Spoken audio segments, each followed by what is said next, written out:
What up, world? I'm Vanik. Joining me is my close friend and collaborator, Cody Jack. This is the inaugural episode of whatever this turns into. But it's going to be kind of like a podcast. Before we start, just a quick word from our sponsor, Monster. Okay, not really, but if you want to sponsor us, So you'll probably notice that we don't have mics or anything like that. It's going to be super raw. Recently, I did a live stream chat with Mikey Pipes from 30G Ohzees. Head over to the 30G socials and go check that out. It's basically the same thing. We're just going to sit around and talk some shit. So, figure we'll start with a couple of introductions. Introduce yourself to the world, man. what up? I'm Cody Jack, also known as Black Falcon, also known as some cunt. Nobody calls me that, but if you want to call me a cunt, go ahead. So I'm a rapper, producer, full-time chef, and that sums it up, I think. He is a dope chef. I have had his cooking. He's also a dope producer. I did two projects a few years ago. One was called The Trip. One was called The Revolution. He has beats on both projects. They were fantastic. I actually did shout you out in the live stream that I did with Mikey. Awesome. So, yeah, that was cool. I don't really need too much of an introduction. Y'all know who I am. I am Vanik, a.k.a. Big V. Reppin' 30G Ohzees, J-Land all day. Get around it or forget about it. You know what's good. The previous battles, it was July 5th. Bad Decisions. It was absolutely cracker. Great night. So I figure we'll start there. What would you say was Battle of the Night, man? That's a really tough one because all of them were incredible, except for one battle had its issues, but Yeah. if you know about it, you know about it. Yeah, I would say one of my favorites was the first battle, which was Osborne Anomaly and Frankie J. Yeah, and that was just because all the references were sort of obscure, and you kind of had to pay attention to what they were saying and actually think about it, and I really enjoyed that. Shout outs to Osborne. Me and Osborne, we started at the same events with Amped Up. We came up at the same time. He's dope. That battle was really good. Also, shout out Frankie J. It was a very strong battle that kicked the night off really well. Matter Crips battle, Sturdy's battle, and Sweats and Harlem. They were the highlights for me. And the next event coming up is September. I'm headlining that event. Co-headliner with my boy Red Rider War. We got Sammy C and me versus Donkey. It's going to be a hell of an event. That's going to be solid. So, Battle of the Night for you was the first battle. Was there anything else really that stood out? Yeah, Cryptic and Metacrypt. That battle got really edgy, I would say. Yeah. And it actually really surprised me because just the direction that I've seen mainstream Australian hip hop go, that I didn't really expect that from the community nowadays, but it was very artsy. It pushed some boundaries in it made you feel uncomfortable, and that's kind of what art is about. Cryptic had that line about beating the elderly with their bedpans. That fucking got me, bro. That was on point. I don't know. And what did you think of just the atmosphere alone? I mean, the venue, Bad Decisions is a great venue, really good venue. Yeah, I feel like the whole community were very supportive of the artists that were battling, and no one was when you get the impression that certain people think they're above you, no one was like that. Everyone was super down to earth and just good people to hang out with. Even the Street Series is an amazing vibe. An absolutely amazing vibe. We do it in a laneway next to Queen Vic Market, and it's very raw, kind of gritty street vibe, which was cool. I got into that through Red. So what happened was Mikey needed a battle, like a filler. He was talking to Sweats, and Sweats recommended Red, and Red got the battle against G-Megs. Sup, G. So Red got the battle against J-Megs. I rock up to support Red, obviously. And they were doing these like little ciphers in between the battles, as you probably remember from the Street Series 2. And they had Ezra the Scribe, shout out Ezra as well, but Ezra had beats playing on speaker. So I was just like freestyling and having fun in the little ciphers and stuff. And Mikey asked me if I wanted to battle. You know, one thing led to another. I was supposed to battle Moteflow. He didn't show up. Last minute, I battled Mason. It was super, super fun. And that got me my battle with Dove. Do you reckon you'll enter the ring at some point? Battling's not really my thing, but I really enjoy watching other people do it. There's a lot of artistry involved. It's really competitive, and even if you're not super cutthroat about it, you can do it in a way that's a bit more relaxed and about the fun. And Yeah. Well, that's sort of like what I think of when I think of like Harlem and Sweats' battle. Like that, you can tell those boys have like genuine respect and whatnot for each other. Like they were just there having fun, and because they were having fun, the crowd was having fun. Like it was an enjoyable battle to watch. Then on the other end of the scale, you had edgier battles like Cryptic and Matter Crypt, me versus Dove. You had some battles that were just full on out there, like Sturdy. The 6 pack thing that Sturdy did was hilarious. Where do you stand on what Bliss and Esso's been doing lately? I feel like their new music is still like something that you can put on and vibe to in the background, but it doesn't quite hit me the same way as their early music did. Running on Air, Flying Colors, Circus in the Sky. That's one of my favorite albums of all time. Day of the Dog for me, like that's yeah, one of my favorite hip hop albums of all time. Like those albums, the music, didn't just have the mainstream appeal. They were like saying stuff in the music, which really vibed with me at the time. The newer music, I still enjoy it. It's just not what it was for me personally. I feel like Bliss has dumbed himself down as a lyricist. Like I'm with Cody. Like they still make enjoyable music. Like it's something you can put on. If it came on, I wouldn't turn it off. Um, but I feel like Bliss has dumbed himself down a lot. Like I noticed that he rhymes man with man a lot now. And it's like every second song he'd be like, "Yeah, man, doing what I can, man. God damn, throw your hands in the air, man." Like, and it's like this is the same person who did Gorilla Militia. That Like, song's incredible. right? But while I feel like Bliss is dumbing himself down a little, I also feel like Esso's been stepping himself up. Like if you look at My Astral Plane, that that album was fire, dude. I was not expecting that from Esso. And the production value of that project is also incredible. I got an interesting story about that album. So when Esso dropped My Astral Plane, he did a small series of gigs, and my girlfriend at the time and I had gotten tickets to go see the My Astral Plane tour. And all the way up, my anxiety was like not good.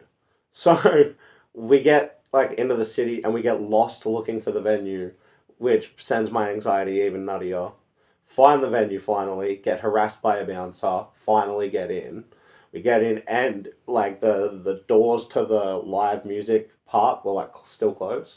And we're in this tiny little bar with like barrels for seats and like little wooden tables and like just tons of people crammed in like a fucking sardine can. And my anxiety was going like by this point I was like paranoid, I was anxious, I was not having a good time. So I had Sid on me. Like the plan was to go into the gig, take some Sid and trip out on the show. So my missus goes and gets me a drink, tries to calm me down. Still not working. I go out of the venue, smoke a J, still ain't working. I go back in the venue, get harassed again by the same bouncer who was just singling me out for whatever reason. go inside and I turn around to my missus. I'm like, I don't think I can do this. She's like, well, how about we leave and we come back when the doors open? I'm like, all right, I'll go check what time the doors open. Now, I didn't know that there were multiple opening acts before Esso came on stage. Not just like one or two, like a list of people that came on before him. And I was like, I just can't fucking do it. So we left. So you didn't get to see Esso. I didn't get to see Esso. Like I was this close to having a nervous fucking breakdown, and I was like, babe, I can't do it. I have to leave. I have to leave. So we left, and I ended up doing the sit in the car on the way home, and the like probably not the best idea considering where my anxiety and everything was, and the drive home just got weird, bro. And I was like, at the time, I was like, oh, I'll take some Sid, and that'll help me relax. But no, long story short, we didn't end up getting to see Esso. And it turns out that I actually had mates at that gig, and I didn't know that either. So if I'd have been able to find my people, I feel like I would have been able to chill out a little bit more. But I didn't know that I had mates there until after the fact. So yeah, unfortunately, it just didn't happen. Do you remember the support acts? Not for the life of me. Not for the life of me. I wish I could. But there was like a list of them. That's not even the craziest experience I've had at a Bliss and Esso concert. I got taken when I was a little kid. Oh, not little. I was like 12-ish, 13. I went to go see Running on Air. And my cousin who took me, he left, like walked out of the venue with my phone to answer a phone call. And they wouldn't let him back in the venue because they don't do walkouts. So instead of hanging around the city like he should have, he hopped on a train and went back home and just left me at the gig. Oh, wow. Good friend. Yeah, it was my cousin. Good cousin. Right? It came with its highs and its lows, but ultimately the night just left a mark on me. Like, yeah, I remember I went to Melbourne to see 360. Just it was in between Utopia and what was his other album? Vintage Modern. Vintage Model. It was somewhere in the middle there. Yep. And was it around the time he dropped the Please Be Seated 3 mixtape? Yeah. So he did this small venue in the suburbs, and the concert finished after the last train back to Gippsland. Yeah. And I decided I'm gonna stay for the whole concert because 360 was doing a meet and greet after the show, which was awesome. He stayed back and met every single person, and then it came to going home, and I had no way to get home, and that was a conscious decision. So I pulled an all-nighter in the city, and thank God for 24-hour subways. It's just like, I'm bored, let's go to Subway. Well, we were talking earlier about the night me and my boys went to Crown Casino, right?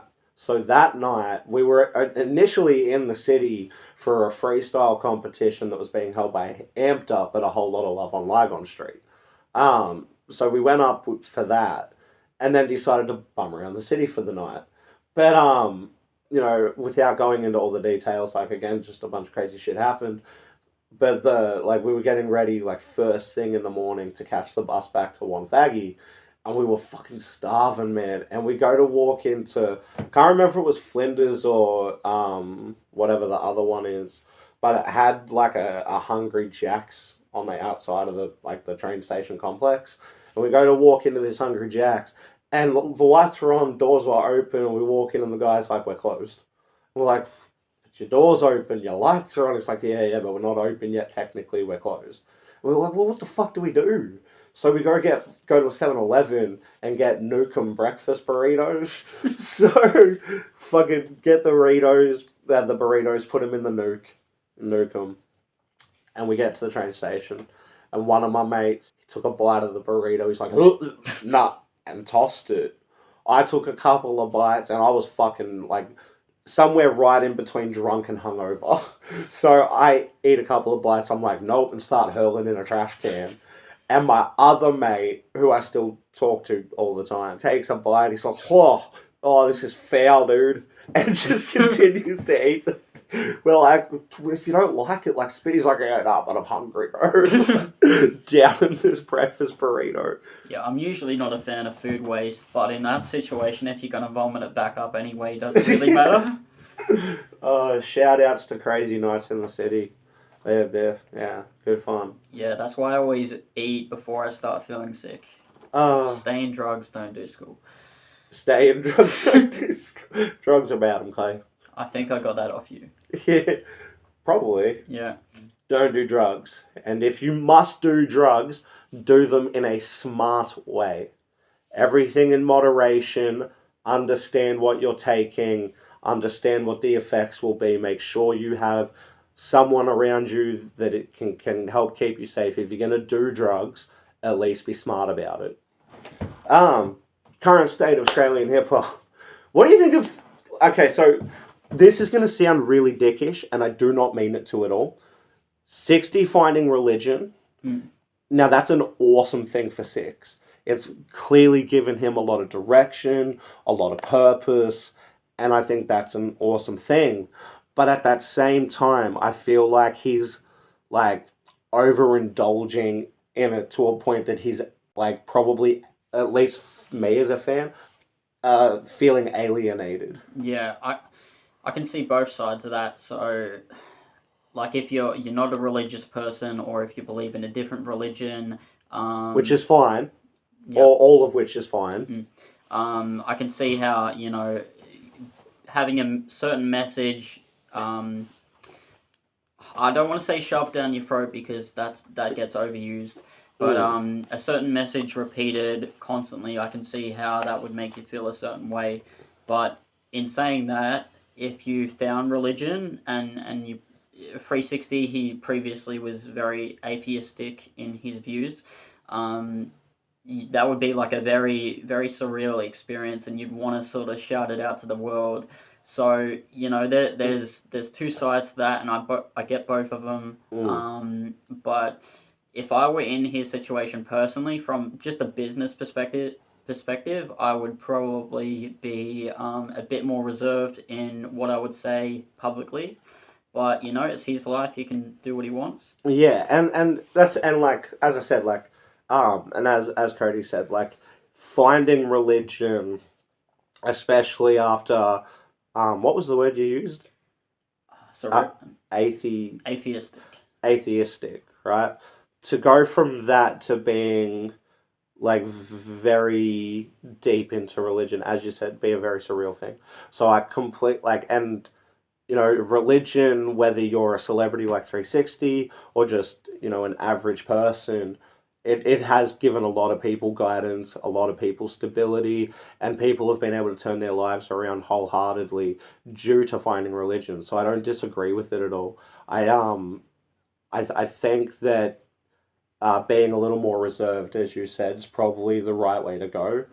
I feel like if you have one standpoint and then it radically changes, like to go from that to this and then make this your entire thing. Like I believe there is a big difference between expressing religion and like preaching to a point that it's a bit too much. And I feel like 60 just recently finding religion is still finding the balance. And I imagine he'll get there. So shout out Six, very happy that you're doing well, that he's doing well in life. That's great. But I don't find myself drawn to his music lately. And I don't think that's his fault. I just, like I said, I just, it's not quite for me.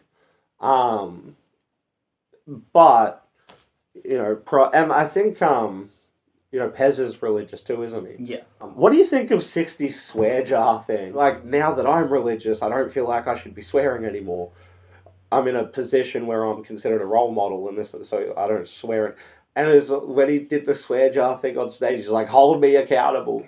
Yeah, I mean, certain habits are hard to stop, especially swearing. But I think it's a fun idea, especially with live performances. Although, I'd rather just not swear if that was my approach. But as I said, it's hard to give up. I mean, I think swearing casually has been very much a generational thing. Like, for example, like I've got family that are, in their 50s, older, and they're not really for it. Like, I have to be very careful and bite my tongue when I'm around certain people because they're just not for it. But then I look at millennials, I look at Gen Z, and we swear. To the point where it loses its sting. Yeah, like it's just become so super casual. But we also, I think our generation has like come from the mindset that cussing doesn't make you a bad person. Yeah. Like cussing has just become so casual in everyone's everyday vocab that it's no longer considered rough around the edges, or like I said, it loses its sting. So we don't have that belief that cussing makes you a bad person. Whereas you go back 30, 40 years, and like if a kid cussed, it was like, oh no, that's a big deal. Like I agree with the fact that cussing does not make you a bad person, but that, as I said, could very much be a generational thing. Like I may only believe that because it's what I grew up with. Like it was so casual. Yeah, I've sort of seen both sides. Is that when I was a kid, I used to ask my mum permission to say the F word if I was making a joke or singing a song lyric. And then as I got older, it just comes out and I don't even think about it. I don't think I've swore once on this podcast. No, I don't think you have. I probably have. I swear too much. Okay, you guys got to watch it back and hold me accountable. Yeah. What's 60's hand gesture when he's like, when I swear, hold a hand gesture in the air and I'll put money in the swear jar. You know, Pez was gonna rack up a big bill in that swear jar, man. Yeah. By the end of it, 60's like down a couple of cars, giving over the fucking the mortgage to his house. Yeah, record label has to shut down. No, I think it's cool that Forthright are back doing their thing, and I mean, to say that it's not really my thing anymore is not to say that I don't appreciate their growth. To go from where they were to where they are now, from kids to fully grown men, I 100% respect the growth. It's just the music itself is not quite for me anymore. But I've been like that with a lot of Aussie acts. Like I was like that with Hilltop Hoods long ago. I got to a point where I still respect the group, but just the music wasn't for me. Yeah, I guess the fans are gonna appreciate 60's early work, like songs like Sixer Valley. I don't think we'll see a song like that ever again. Nah. That song's fire.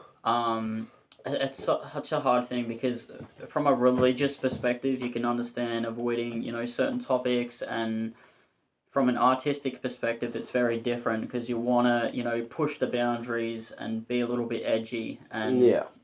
If you're making art and you're clear that it's art, then it shouldn't be a problem. That's my view. Yeah, well, so I'm very much the same. And I'm a huge fan of shock rap. So I get really, and not just horrorcore, but just shock rap in general, which is why I liked 60's early stuff, because he was willing to say just about fucking anything. And I've always sort of respected people that are able to indulge in a darker creativity. If people consider shock art as being a reflection of the person making it, I feel like horror movies would never have taken off. Exactly, yeah. So I see absolutely no difference between a shock rapper and a horror filmmaker or Stephen King books, or I don't see a difference between any of them. And I also believe that indulging in a darker creativity allows you to create without limitation. So, because you're not caught up and held back on, should I say that, should I not say this, is that too far, is that... You just create. And by the end of it, it might be super messed up, but by the end of it, that limitless creativity, the final products are usually something amazing. And it's also a good way to let out, built up anger and frustrations in a way that's not directly going to harm anyone. It's much better to, put it in words or a form of art than lash out and attack someone. Yeah, 100%. If you can't separate yourself from the character, then it becomes a reflection on you. So if you've got something dark and angry inside of you, you put it in the song. you put it in the film, you put it in the performance. If you come out of that performance and that it's still with you, that's a harder line to walk because now it is reflective of how you are as a person. Yeah, I would say that circling back to Slim Shady as a character, the Slim Shady character got a bit more comical as time went on. Um, Although it's a very multifaceted character because you got songs like just the two of us, for example. That was very very dark and grounded. Kim was the prequel to Just the Two of Us. Yeah. Which do you think was the darker song? I would say that Kim is harder to listen to because it's more in your face, but Just the Two of Us for me is darker just because it's got more that childish aspect. 100% agree with that. Like, Just the Two of Us is like eerie, like really creepy, really eerie, and you feel uncomfortable with the subject matter. It does its job. Whereas I think Kim is less dark as it is just super aggressive, like just overtly aggressive. But I don't consider Kim to be as dark as Just the Two of Us. But then the Slim Shady persona again, when he was in rehab doing Relapse, like that album gets so much hate, and it's my favorite album from Eminem because he was creating without limitation, and the rhyming just alone, the rhyming is on a whole other level. And production level is some of Dre's best work. And if you can, and the storytelling, the world building, that it paints a very clear image in their head. People get too hung up on the accents. I get the whole accent thing, you know, Bond villains had accents, vampires have accents, bad guy. It was a representation of being a bad guy. Having multiple accents allowed him to display multiple versions of the personality. I get it. I do think it was a little overdone, but the accents allowed him to rhyme words that otherwise would not have rhymed, and it's incredible. I think, and because he was creating without limitation. That's what I was saying about creating without limits. He did this horrorcore album that not so much start to finish. It's got a couple of weak tracks, but predominantly is just amazing. The rhyming alone, like I think, always instantly my brain draws to 3 a.m. That opening verse in 3 a.m. is fucking phenomenal. The storytelling, the world building, the rhyming, it's all there. And when you listen to the album, it's like walking through a series of horror films because it's that clear in the mind. So people can hate it all they want. I think it's a misunderstood masterpiece. Yeah, 100%. When I first heard the album, probably the first track I heard was "We Made You," and I'm not a big fan of that track. No, me either. And I thought the rest of the album was gonna be like that. Then I heard songs like "Beautiful." I heard songs like "Underground," and then I was like, okay, I don't know what people are talking about. I feel like "Beautiful" was kind of out of place on Relapse. Yeah, it would have made more sense on Recovery, but it kind of broke up the album a little bit and gave you a break. Yeah. I think one of my favorite songs on that album, because it sort of did what Beautiful wanted to do, was be really grounded and raw.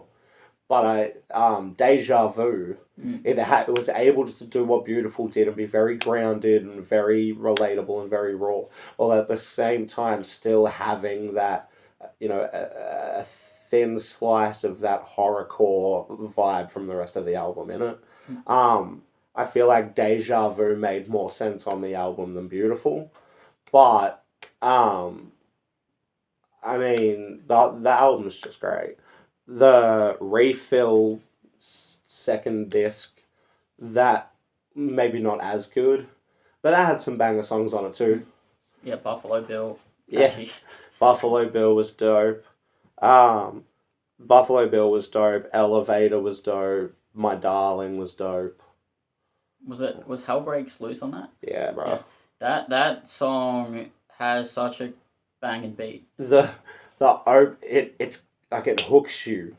It's from that first. I want you.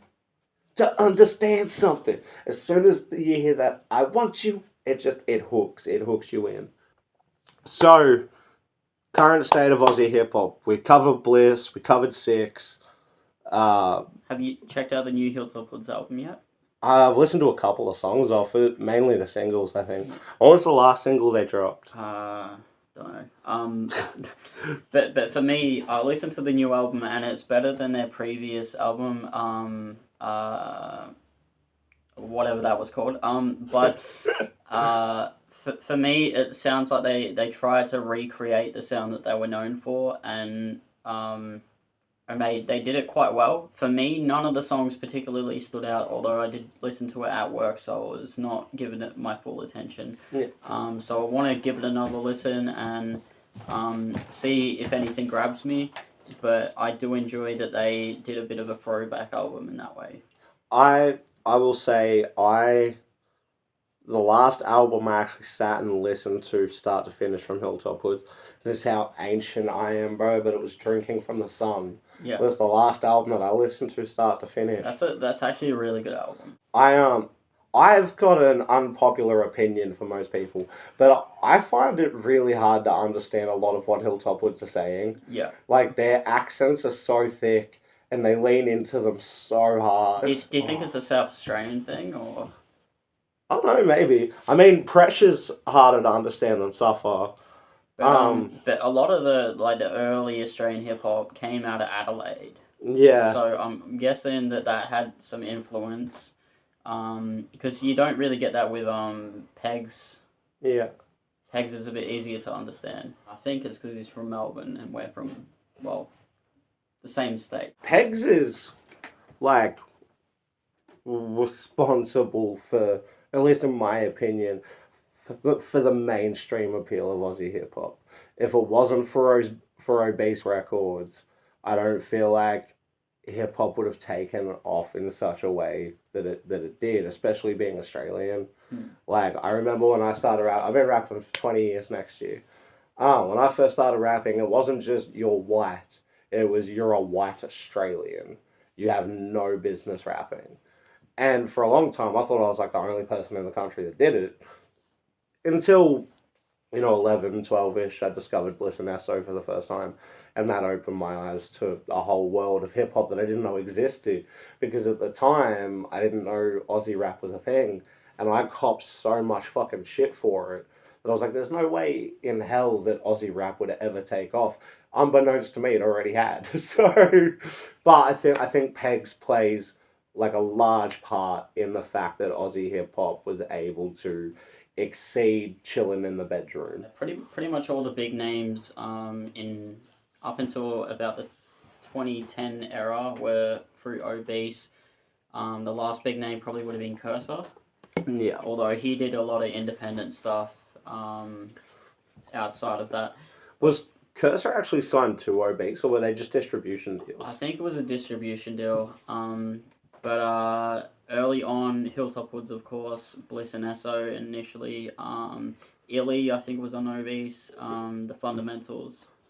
Independent, more underground Aussie raps, like, doing huge too now. I mean, like, Complete.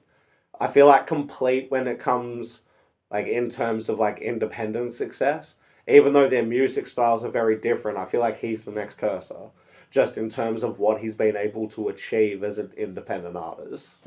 And, I mean, Complete's a fucking machine, dude. I mean, he dissed Ronald McDonald. Right? And that's the thing, if it's on his mind, it's like any truly good artist. If I get an idea, dark, light, comical, whatever, run with it.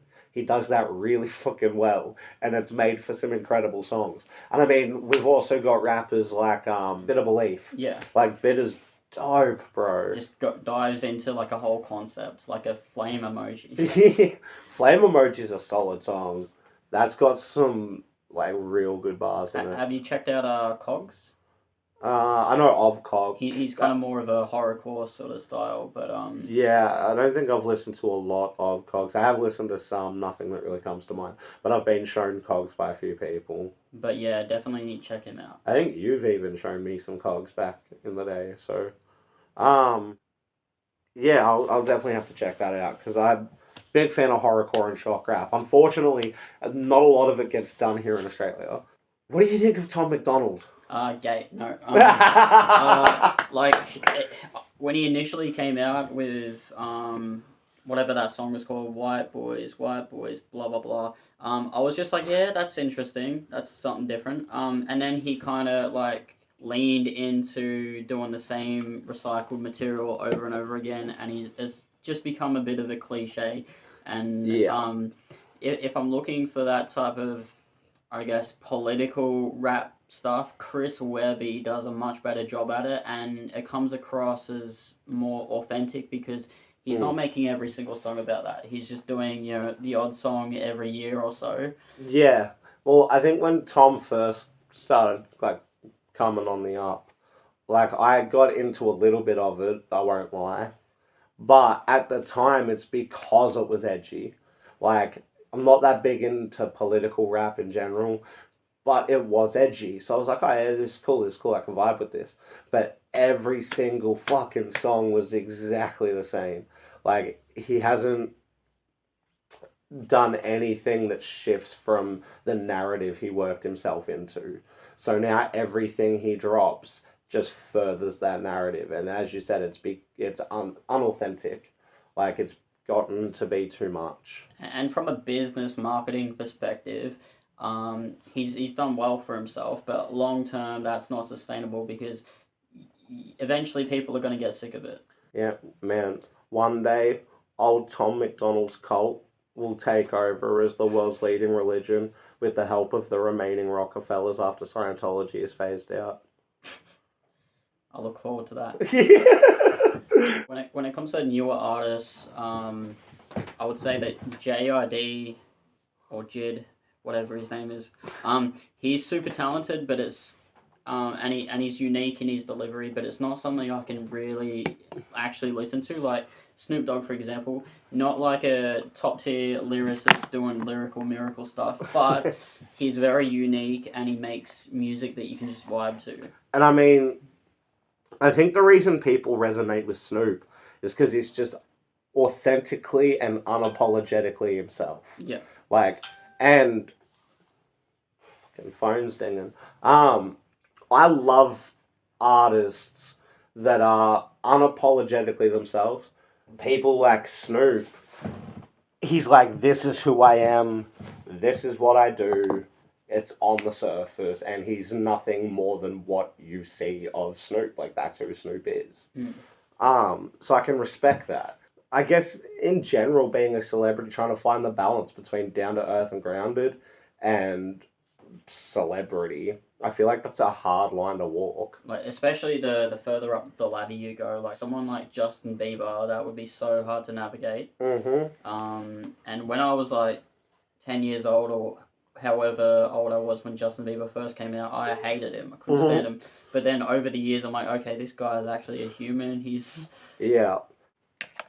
He did this video where he was in like a sound studio, like instrument studio, and he was like doing a Jack Black from School of Rock. He's like, just give me a boom, boom, boom, boom, boom, and give me a, and then got on the like he had this whole orchestra like playing a beat that he built, and then he got on the drums and fucking shredded it, man. Shout out to the Beebs. Yeah, that's awesome. God, next episode we need more direction. Yeah. Phones on silent.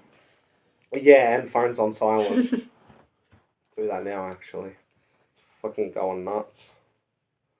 I'm sorry. I'm so sorry. So, Cody and I have been friends now for at least 10 years? Yeah, in the ballpark. Yeah. So, over that time, how would you categorize the evolution of our friendship? Well, first it was just kind of like we knew each other through hip hop somehow. Yeah. And I was selling beats at the time, and I was selling beats to Vanik, and then it got to the point where I realized, okay, Vanik's actually like a really good songwriter, and he's like not just rapping on a beat, he's actually Bless. crafting a song, and over time, we also clicked outside of hip hop, pop culture in general, and then we started making music outside of just I make a beat, I sell it to you, you rap on it, and actually crafting unique music. You should hear the beat we're working on at the moment. It's incredible, and it will sound even better once it's recorded on and mixed professionally. And yeah, like as you said, like I found, like when we first met, it was like kind of transactional. Like I don't even remember how we met. I just remember we met somehow through hip hop, and because back then there was a lot of online forums on Facebook with all these hip hop communities, and yeah, I think we just found each other on one of those. It was so easy to find people to feature on a verse or get a beat from back then. I feel like nowadays the communities at a certain point they got really toxic. I don't know if that was your experience or not, but I saw those communities get super toxic at some point, and then a lot of them just disappeared. I suppose the admins were sick of dealing with it, and luckily we both from Gippsland, so we don't need to rely on that shit. J-Land all day. Yeah, no, so I think, like, so we meet, we chat, I buy some beats, make some killer music. Definitely go on SoundCloud and check out my last few projects. There's some absolutely solid beats on there. We had a lot of mutual interests, outside of hip hop. One of which specifically being pop culture. Like we're both big fans of movies and that sort of stuff. We recently went and saw the new Fantastic Four. What's your thoughts on that? I was a big fan of the 2005 Fantastic Four when I was a kid, and obviously I was a kid, so I didn't know about Galactus, and I didn't know about some of these other issues that movie and its sequel had, but I really enjoyed it, and I still enjoy the movie, the cast. But this new one, like CGI, obviously better. It's 20 years in the future.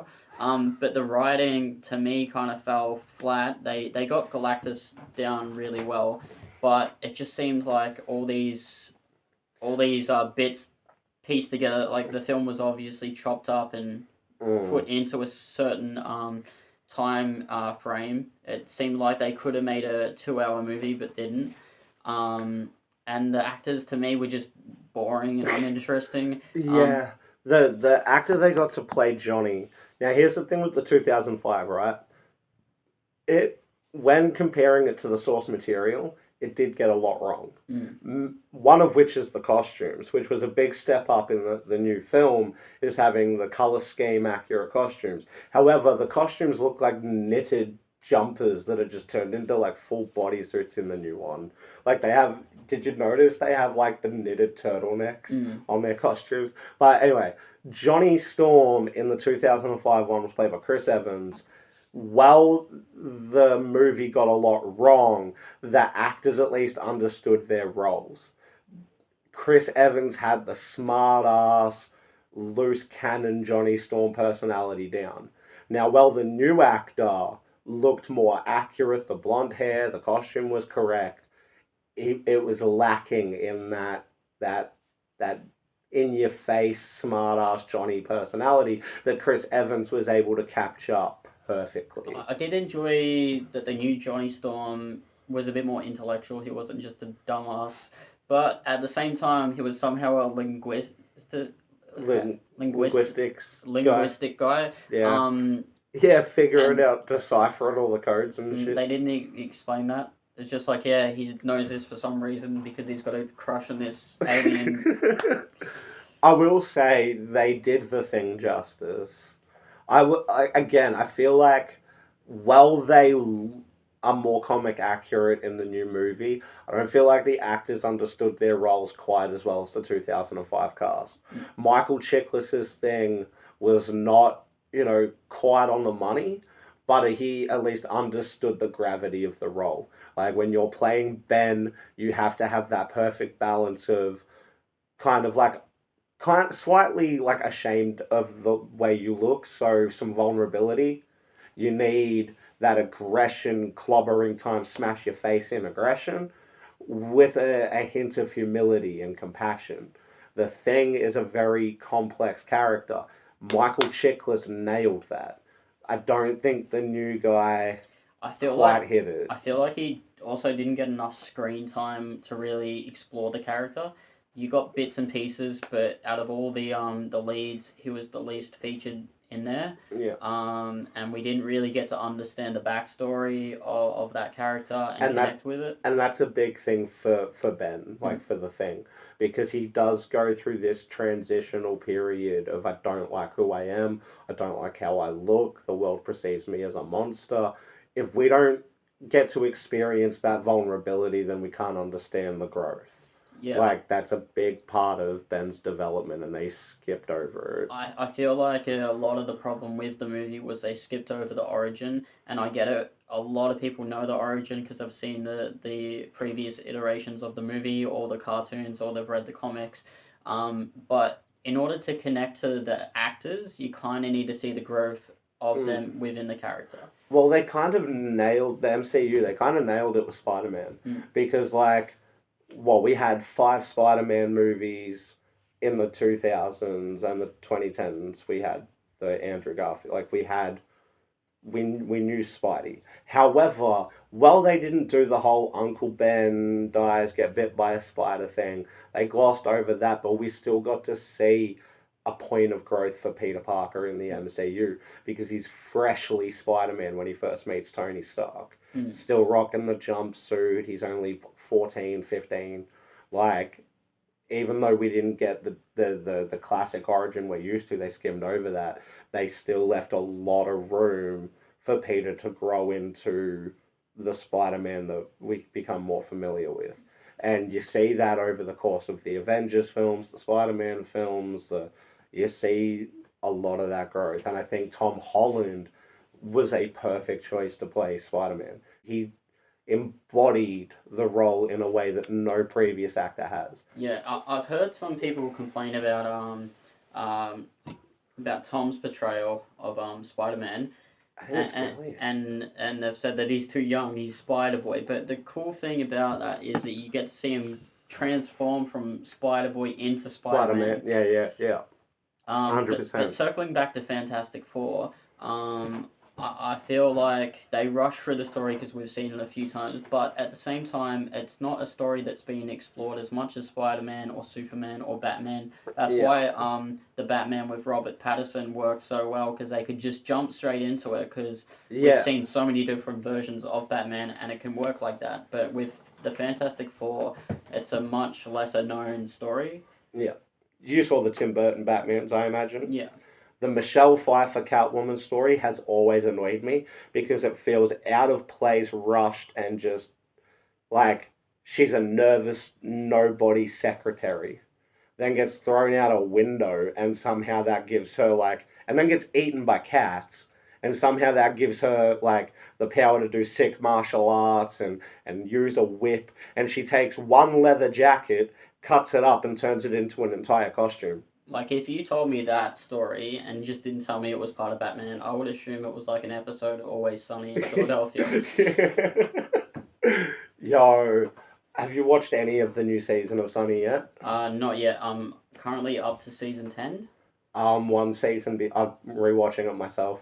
One season behind you. I'm on season 9. Although on Disney Plus there are 5 episodes that have been removed. I got all the banned episodes, and I can see the controversy, but it's art. Yeah. Well, I have the entire series. So I've got all the banned episodes on that, and I think they're funny. Although the episodes I did see, like there's one particular joke, the dick towel joke in, I think it's like season 5 or 6. Yeah. But they blur out the dick, and it's just like, I thought it was just the drawing.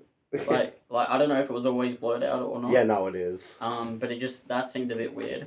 And they are they aiming for like a particular rating?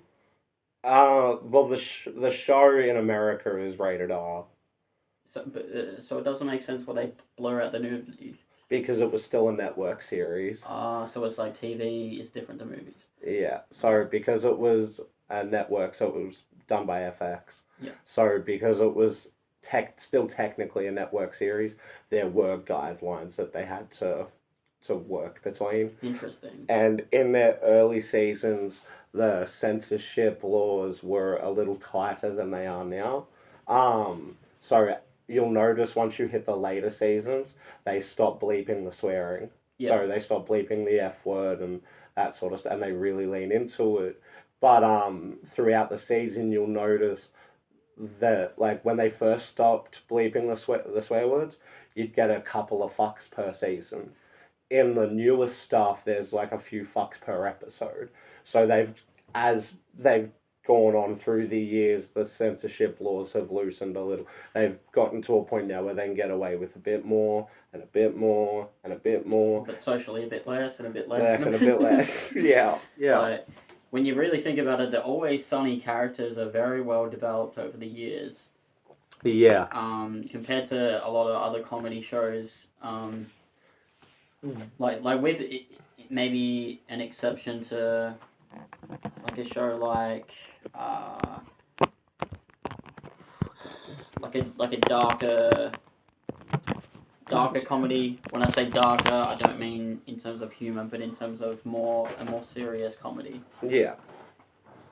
Yeah, well, like for that reason, I really like dramedies. Like, have you seen the movie Chef with not yet. Favreau? I think I downloaded it, but fantastic. That is a good representation of a serious comedy. It's funny, but it's not like laugh out loud, gut bustingly funny.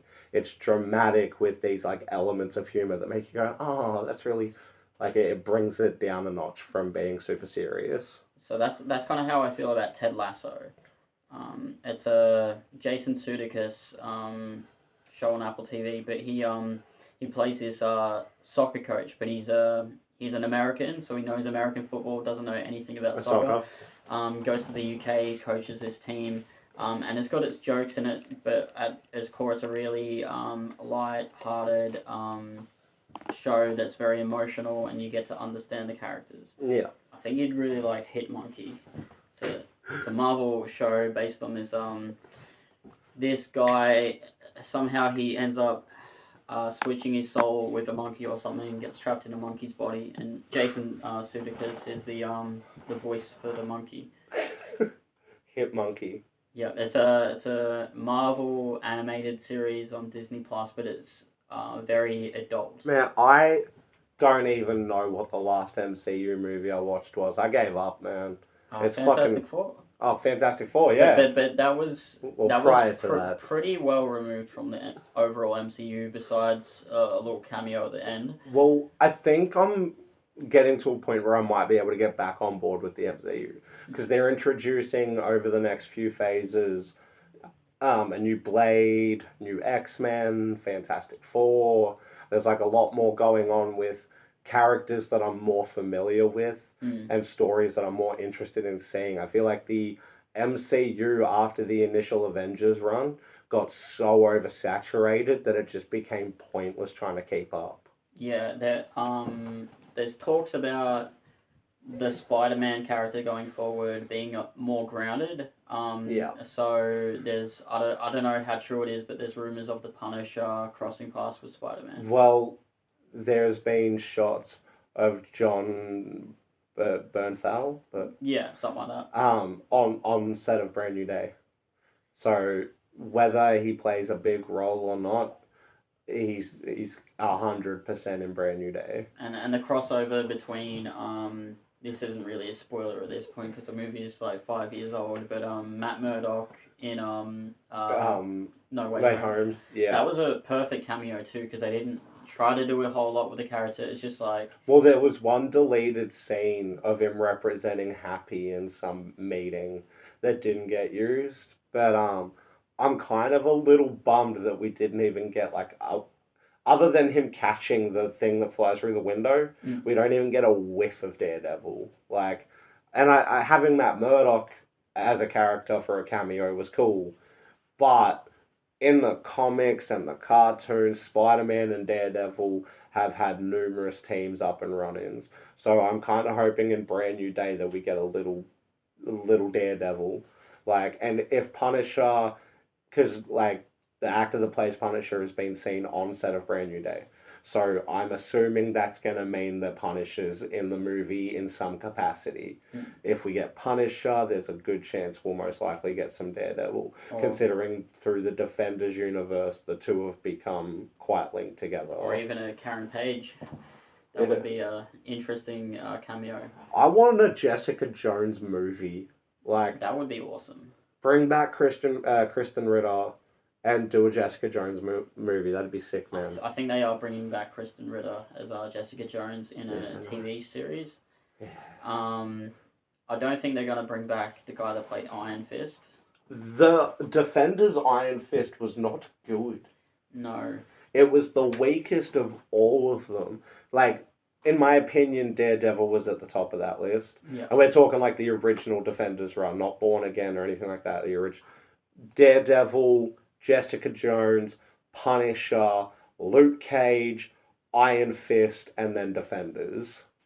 Iron Fist was, and I like the character of Iron Fist. Again, Ultimate Spider-Man, that cartoon, that did Iron Fist really, really well. And the actor that played him, are you familiar with the 2012 Ninja Turtles cartoon at all? Not really. Alright, so the guy that voiced Michelangelo in that voiced Iron Fist in Ultimate Spider-Man, and that was solid. But the Defenders, it just wasn't right. I don't know if it was like the way the character was written or the way it was played, but something felt flat with Iron Fist. Yeah, I think it was probably a bit of both. Not that the actor is a bad actor, like he was in Game of Thrones and did pretty decent. But the guy that directed Iron Fist also directed I don't know if it was a movie or if it was like a mini series, but Inhumans. Okay. It was a MCU project, and they've just pushed it to the side because it was that bad. And there's talks of Henry Cavill switching to Batman. No. And when James Gunn announced that he was gonna not use Cavill as Superman, I was just like, okay, fair enough. Like, you're doing a new thing. Yeah. But to switch him out for Batman, no. Like, for me, if Henry Cavill were to be a superhero continuing forward, if he moved over to Marvel, that would make sense. Yeah. Like, he did do a cameo in the Deadpool movie as a certain character. Yeah. Yes, he did. And there are talks of him playing that character going forward. If you haven't seen Deadpool and Wolverine, watch it. But yeah, Henry Cavill as Batman. I think there are better options. There's been this fan casting for ages to have Jensen Ackles as Batman and Aidan Gallagher as Damian Wayne. Watching Aidan play Five would make a lot of sense for him to play Damian. So the fan casting of Jensen and Aidan being Bruce and Damian, it's almost perfect, but it's not going to happen. Didn't Jensen voice Batman in something? Multiple times. He voiced Batman in all the Elseworld projects. So War World, Crisis on Infinite Earths Part 1, 2, and 3, The Long Halloween, which was a 2-part animated film. All the Elseworlds movies had Jensen as the voice of Batman, and he nailed it. What up, world? I forgot y'all was out there. What is good? What is good? We'll probably wrap up shortly. We did not do this one live because we're still trial and error. Once we have a little more direction, we'll probably start doing them live. Until then, you'll get one of these every couple of weeks or so. We'll figure that out.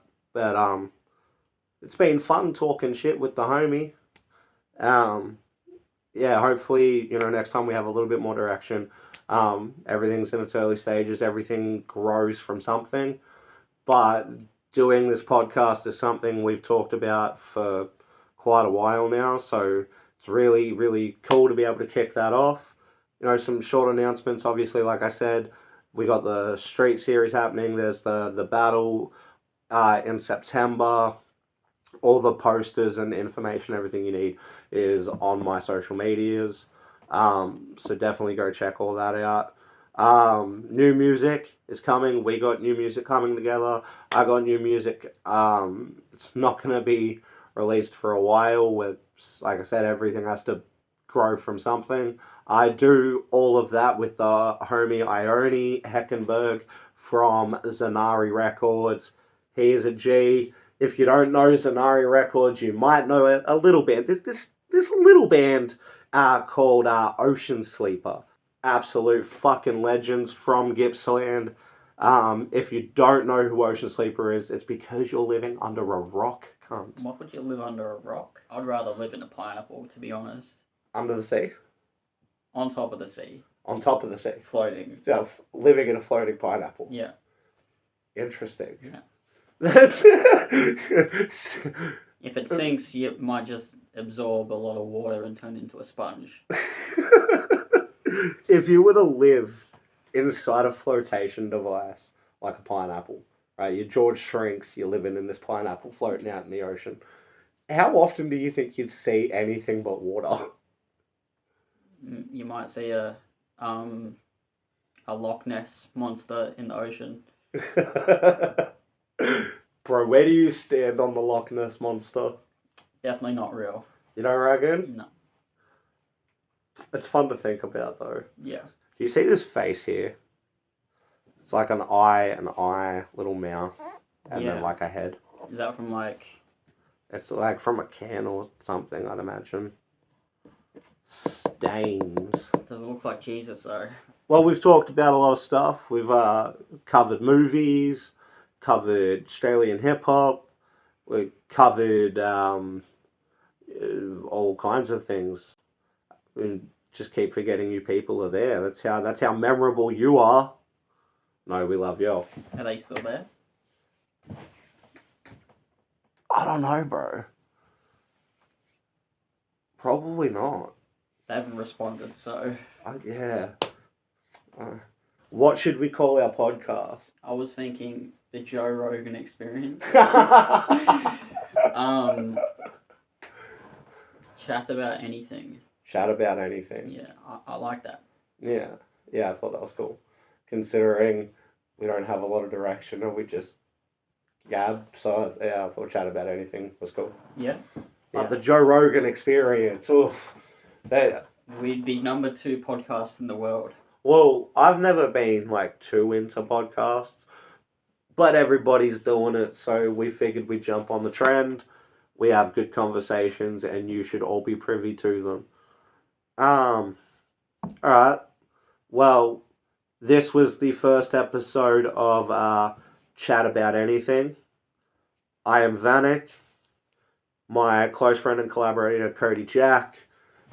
Don't know when the next episode will be done, but we'll figure that out. So until then, peace.